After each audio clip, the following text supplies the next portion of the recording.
Welcome to the third episode of You're All Doomed, where we slice and dice our way through Friday the 13th, Part 3, 13 minutes at a time. I'm your host, Brian. I'm Master of Kung Fu, Greg. This episode begins with Chris showing Debbie the sex hammock and ends with someone in a leather coat walking around what appears to be a barn. Yeah, checking in a saddle. So just to pick up from the sex hammock conversation from last episode, shortly after Chris shows Debbie this sleeping arrangement, Andy barges into the room wearing a hoodie and carrying sleeping bags, which makes him look even more like he's just a 15-year-old boy in over his head. That does not establish his maturity for having impregnated his girlfriend. I say that as I'm sitting here talking about a Friday the 13th movie while wearing a hoodie and having just slept in a sleeping bag. We then cut to the barn where it actually begins with a 3D scene of a hay bale swinging toward us. It looks like Chrissy is helping Rick load hay bales into the barn using this kind of pulley device where Rick is upstairs and Chris is on the ground, and she's helping load these bales up, and Rick, hoists them up to the top level of this barn. Rick, once again, not making himself a very endearing character, tells Chrissy that he gave up the opportunity to spend the weekend with someone named Mary Jo Conrad to stay there with Chrissy instead, which is not a very nice thing to say. So yeah, we have shirtless Rick pressuring Chris for sex, and then as he's hauling another what he thinks is another bale of hay up to the loft of the barn, we find out that it's actually Chris who has slipped herself into the rope and he's hauling her up. He gets a laugh out of it and then immediately drops her back down to the ground, which seems to me like kind of a metaphor. Like if she doesn't sleep with him, he's just going to drop her and go with this Mary Jo Conrad instead. And it's not a short fall either. I mean, it's a good 20 feet. Yeah, I mean, fortunately, there's a bunch of hay on the ground that she could land on. But yeah, it's another example of me just not liking Rick very much. He could have really hurt her. She could have at least, twisted her ankle or something. So he's a jackass. After she falls to the ground, they both hear a blood-curdling scream coming from the house, and they run up there to investigate, but not before Rick pauses for a second to put his shirt back on. So it's not so important that, it can't wait a minute for him to put his shirt on. They're back in the house, and Chris is running around, and this is an example of where the 3D cinematography kind of really hinders the movie because it has the potential to be a pretty kind of creepy scene. They heard a scream, they're running through the house trying to find stuff, but the house is so well lit, it looks like the beach at noon or something. It's incredibly bright. There's just no opportunity for anyone to hide in the shadows, and there's no atmosphere at all, even though we've heard this blood-curdling scream. It just looks really weird. Chris ends up, running around the house and ends up in a room, and she hears a noise coming from the inside of an armoire, and she opens it up, and Shelly's lifeless body falls out onto the ground, and he has an axe embedded in his skull. Yeah, so it looks like we've got a murder. Yeah, so, R.I.P. Shelly, I guess. Everyone comes in a room to see what's going on. They hear the commotion, and Andy suspects something's up. Something just doesn't look quite right, so he decides to, lean over, and he tickles Shelly's belly, like, and of course Shelly starts to laugh, and it was all just a joke, and Chrissy's upset because why would let's traumatize our friend and host for this weekend. What a good idea for a guest to do. It's just another example of Shelly being totally clueless. Yeah, and once again, our friend Rick tries to diffuse the situation by saying something which I thought was really kind of hateful towards Shelly. It's the harshest line ever. It cuts really deep, and he goes, everyone's kind of like, "Oh, Shelly, you're such a dumbass. Why are you doing this?" And they're just, they're just annoyed by him. No one's really angry. And then Rick goes, "Leave him alone. He doesn't know any better." Devastating. And it really stung. Like, Jesus, dude, leave him alone. You're making him sound like he's just this incompetent fool when he's just trying to have fun. And like, okay, sure, it may not be tasteful fun, and he could probably be going about this a little bit differently, but Rick's handling of it just from that moment on, I'm like, okay, I'm settled. I don't like Rick. Yeah, and that's like, Rick could understandably be angry with Shelly for having, frightened Chris so badly.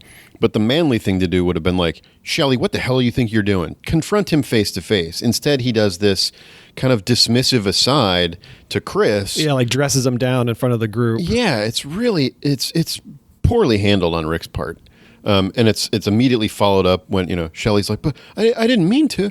And Andy then, punches back with, you never mean to. And it's just another brutal smackdown for Shelly. I mean, and that's Shelly's roommate too. Yeah, so. it's Shelly doesn't come off so well. I mean, I'm not a fan of his behavior, but the people that he's now basically trapped in a house for a weekend with have just brutally devastated his ego. Mm-hmm.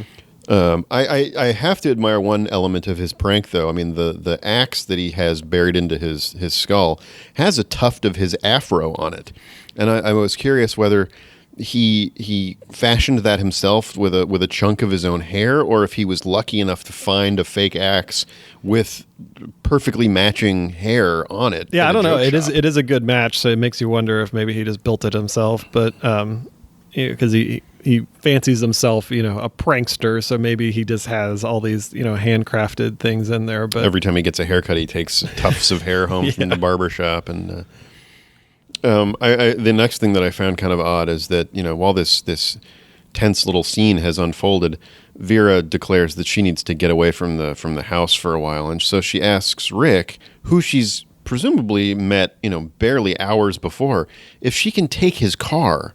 And he agrees. Yeah, I don't think I've ever let anyone borrow my car before, unless it was like my brother or possibly another family member. But it's just in terms of my friends, and maybe I'm just an asshole, but it's just never occurred to me like, oh yeah, just take my car and I don't care. Go do whatever you want. Right. Or like, why wouldn't she ask Chris if she can take the van? Yeah, at least someone that she knows better. Yeah. Yeah, I found that to be odd. So even though we've established that we don't like Rick, I did notice something on Rick's car. He's got a diver down flag on the back, and obviously that officially is a flag to indicate that a scuba diver is underwater. But I also know it as the album cover of a Van Halen album. And so I started to think about, well, let's see, that album was called Diver Down, and it came out in April of 82. This movie came out in August of 82. And the movie, if you follow the timeline, which you can or cannot, it takes place in 1984. So, at the height of Van Halen's popularity. So I'm just going to go ahead and assume that Rick is a Van Halen fan. Either way, I mean, I think, scuba divers are good people, and Van Halen fans are good people. But I think you're right. I mean, I think with some upcoming evidence that we have about when this movie was shot, it could very well be a Van Halen reference. This is supposed to take place in New Jersey. You can scuba dive in lakes and quarries. It's Crystal Lake. There's, but it doesn't seem like a scuba destination per se. It was actually shot in California, pretty obviously. But so that's an interesting detail, and I like the approach that he's a VH guy. I also noticed that one of Rick's brake lights is out, and so he should probably get that looked at. He's a reverse padiddle. It's the second movie in a row with a Volkswagen Bug. Indeed, it is. And as Vera is getting ready to drive away in the Bug, Shelly runs outside and begs her to let him go to the store with her. Yeah, I feel like the actor really commits to the part here with the way he runs. I can't imagine that's his natural, foot speed gait. But it's just kind of this, squirrely little, desperate scamper almost. Yeah, and at first, I think, doesn't Vera drive away at first, and then she has second thoughts, and she stops, and she's like, "All right, get in." And so they end up driving off together. Yeah, Vera shows a little pang of conscience and stops the car and lets Shelly hop in. So that was nice of her. And then Chris and Debbie end up going for a walk, and Chris is just upset because she thinks Shelly has a sixth sense of humor, which is fair, and Debbie kind of dismisses it as saying it's just that his way of getting attention, and that he doesn't know what happened to her, to Chris. That's when, Chris kind of confesses that she's been seeing and hearing things ever since she's been back. and that she shouldn't have come back so soon. So we're starting to hear that there's some sort of dark history between Chris and this in Higgins Haven. We don't know what it is yet, but she's a little reluctant to be back, and she's wondering if maybe she should have waited a little bit longer before coming back.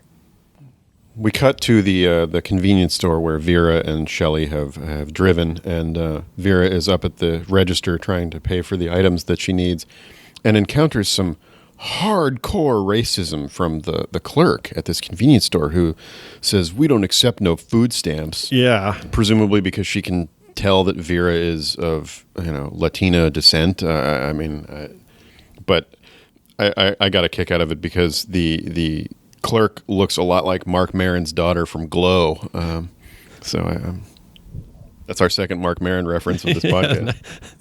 Who would have thought? So Vera then she needs to get the money from Shelly. I don't know why she approached the register. Maybe she didn't have enough on her. Was that the deal? If she was going to the store initially without Shelly and she didn't have enough money, then what was she going to get at the store to begin with? Right. So she has to turn to Shelly and ask for his wallet, and he spins around, and it looks like he's brazenly reading a porno mag called Chode. No, it's Club. Oh, okay. Yeah, I did some extensive research on this magazine, but Chode perhaps would have been a better title, but it is actually called Club.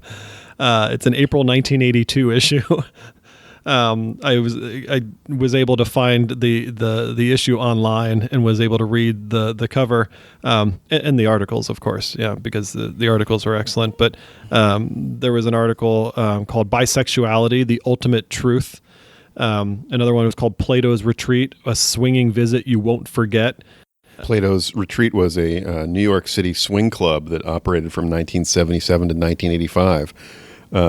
It was okay with heterosexual couples and bisexual women, but had a very strict policy against homosexual activity between men. So that seems a little bit unfair and needlessly discriminatory. But it wound up closing down, and the owner ran into some legal problems and stuff like that. So all's well that ends well there. There's also another headline about Marilyn Chambers, the Tether Report, whatever that is, porno movie review, which is pretty clear what that was all about, a swingers directory, which could come in handy, and wonderful, wild, wet, willing women. So it's a classy magazine. Yeah, really upscale. The cover girl of this issue is uncredited, so we have no idea if it's a rising porn starlet or just some random girl that they hired off the street. As Shelley's browsing through this gentleman's magazine, I noticed that the music of the convenience store is actually the main theme of the movie. Yeah, so now the disco main theme is diegetic. So that's the second time we're hearing it, and now the characters are hearing it too. Shelly is standing next to a news rack, a newsstand that has some comic books on display. Kind of oddly, they look like they're just tacked to the side of the shelf rather than in any sort of rack system that you could easily pull them off and flip through them. But we've got an issue of DC Comics Warlord number 56, which is May 1982.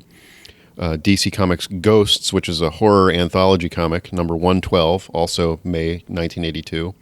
And The Hands of Shang-Chi, Master of Kung Fu, numbers 110, which was cover dated March, and number 112, which was cover dated May.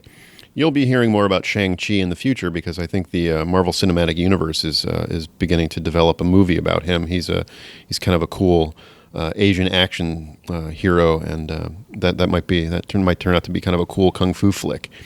An interesting thing about magazine cover dates back then, the cover dates are actually the month at which the retailers are supposed to remove them from the shelves.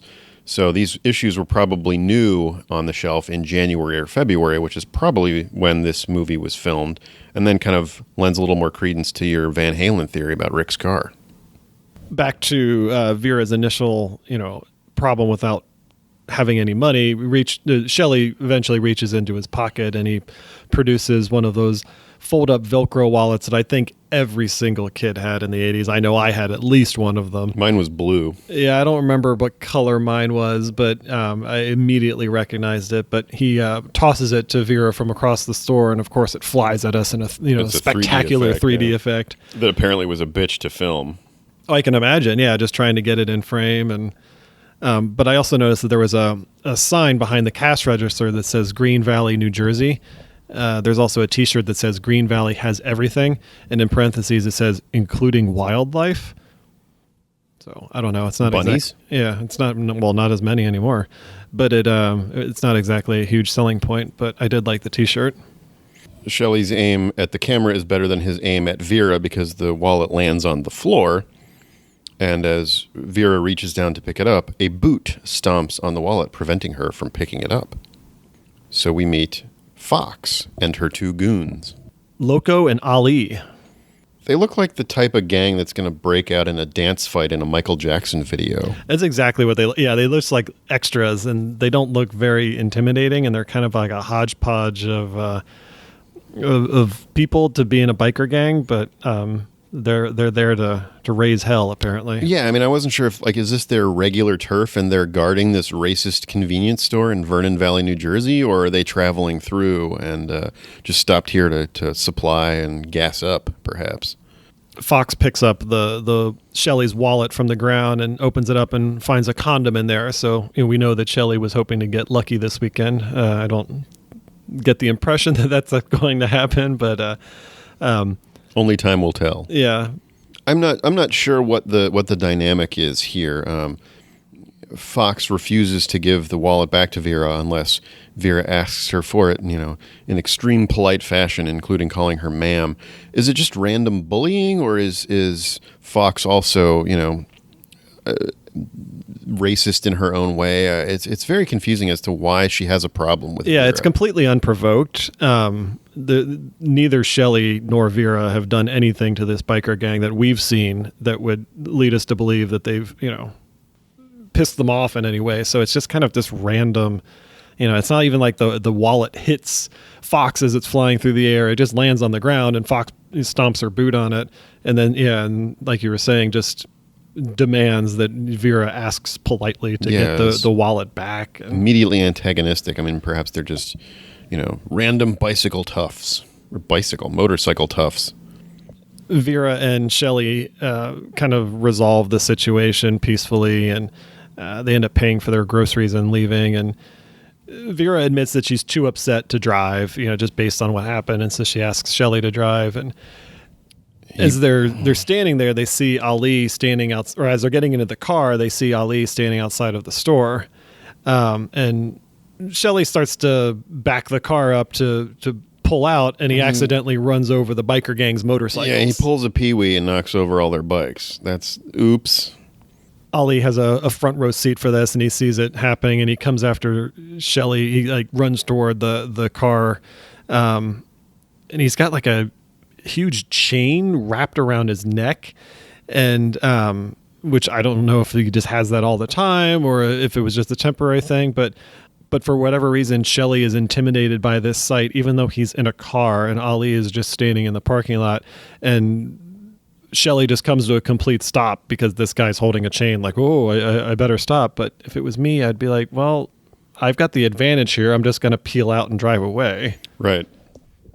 I do like that Ali kind of leans into the windshield a little bit and gives this kind of, it looks initially like it might be friendly, but it's also kind of menacing, this smile that Shelly also kind of smiles at, smiles back to him, but that's a nice little moment. Yeah, it's almost like he's leaning in like, so what are we going to do about this? You just knocked over our bikes, maybe you can help me pick them up or something. And Shelly, like, there's no words, but they're just looking at each other and like, yeah. But Ali decides to remove this chain from his neck, and he wraps it around his hand and creates like a chain glove, essentially. And we get a 3D effect of Ali's fist punching through the driver's side window of the car. It's pretty great. But I will give, tip my hat to Shelly here, because after that happens, he slams the car in reverse and runs over the bikes, or the gang's bikes one more time before peeling out. And Vera's pretty impressed by this. She's like, "Yeah, nice job there." Yeah, Shelly. I wonder if he actually like did some damage that time. I mean, the first time it was, probably scraped some paint and maybe dented some of the chrome and the mechanical parts. But I wonder if when he backs over them, if he really does some serious damage, maybe even ruins a couple of the bikes. As Shelly drives away victorious, the camera cuts away to Andy playing with a yo-yo, so we get another 3D effect. He's bouncing the yo-yo down as his girlfriend Debbie is laying on the little sandy beachlet. And I swear to God, he actually hits her in the face at one point. Oh, he absolutely pegs her in the face, and she says something like, "Hey, that one was really close." We're like, "No, he actually hit you." I mean, it was clear. Like, she winces and pulls back, and like it pegs her right in the face. Debbie is there sunbathing in a two-piece swimsuit, and yet again, Just want to remind you, she's pregnant. She's supposed to be pregnant, and it's like she's absolutely in her first trimester. But I'm thinking that she's probably only just found out that she's pregnant, and has only been pregnant for like 8 days. 9 days. It's ridiculous. Yeah, she just found out, and it's kind of a weird thing to introduce because as of yet, there hasn't been any purpose to revealing that information. It's not preventing her from doing anything. Right. She was still looking forward to using the sex hammock, so she's still swimming. She's still hanging out with all the group. There's nothing that's holding her back. So it's just kind of this trivial addition to the story that we've been thrown for some reason. It's this unnecessary detail that perhaps it only, it's supposed to immediately establish that she's promiscuous, whereas, by contrast, Chris is a traumatized, chaste character. I don't know. It's an odd detail. It doesn't pay off in any way, or at least it hasn't yet, and it just doesn't make much sense. Not like I want to see some 9-month pregnant woman walking around in a slasher movie. But yeah, it's a weird detail and doesn't really hold up if you pay any attention. Once Vera and Shelly are back, we get a quick glimpse of someone looking at them from the barn. They're in the barn and they're kind of looking out. We don't really get a good look, but as the car pulls up, Rick understandably wants to know what happened to his car. The window's broken and they only went to the store, so what's going on? And he's pissed, and so what do? He and Chris get in the car and go for a drive. Yeah, he's all fed up and he threatens to leave like a big baby. Meanwhile, he's wearing what appears to be Pamela Voorhees' blue cable knit sweater draped over his shoulders like a cape. As Chris and fed up Rick pass by the barn on their way out, Jason cleverly moves the door a little bit to shield him from their view. So that's just a kind of a nice crafty move that he doesn't want to be seen yet. Debbie and Andy then go for a swim, and afterward, Debbie runs up to Chrissy's van to get some towels, I think. And as she's rooting through the van, we see a set of feet walking behind the van, and we're not sure who it is. And then Debbie runs back down to the lake, and the set of feet kind of stops at the bumper of Chrissy's van, which gives us a closer look at the van. And I noticed that her license plate was DDX 086, and there's a little license plate cover that says Think Snow USA. So Chrissy's probably a skier of some sort. Yeah, she had a ski bumper sticker that was visible on the front of the van just when they encountered the random crazy person laying in the street. And we see a couple more bumper stickers here. Bruce Springsteen, the boss, and Centerline Racing Wheels, which seems like an odd sticker to have on your van, but maybe it's a racing van. Yeah, I did some research on that. Bruce Springsteen is an American rock and roll star. No, I did the research on the other thing. So the Centerline Racing Wheels, they're a Southern Californian wheel manufacturer, and they were in business for like over 40 years, but they eventually got bought out by another company in August of 2017. It sounds like they were a pretty big racing, entity, but a strange bumper sticker to have on the bumper of a piece of shit van in New Jersey. Right. So the pair of boots that we've seen creeping around the van, it turns out to be Loco. So we learn that the motorcycle punks have found the house. I'm not quite sure how they would have accomplished that. They weren't, they weren't close enough to be able to follow Shelly and Vera on their motorcycles. We definitely don't see their bikes. And Loco was kind of the quiet of the three bikers from that previous scene with Vera and Shelly. So this is kind of like our first introduction to them. But yeah, we don't know how they got there. I figured it was the bikes, but you're right, we don't see them, and they probably were pretty damaged when Shelly ran over them. But I don't think a ton of time has passed because Vera and Shelly just got back, so they were close behind. Mm-hmm. But once Loco, kind of he's got a hose around his neck, and he's smoking a cigarette, and in order to get the attention of Ali and Fox, he barks like a dog. And maybe that's why he got his name Loco, but that was his, way of getting their attention, conspicuously, I suppose. Ali shows up and he's holding 2 cans, like empty cans of gasoline, which is another question is, did they bring those cans with them? Were they on their motorcycles, or did they find them somewhere?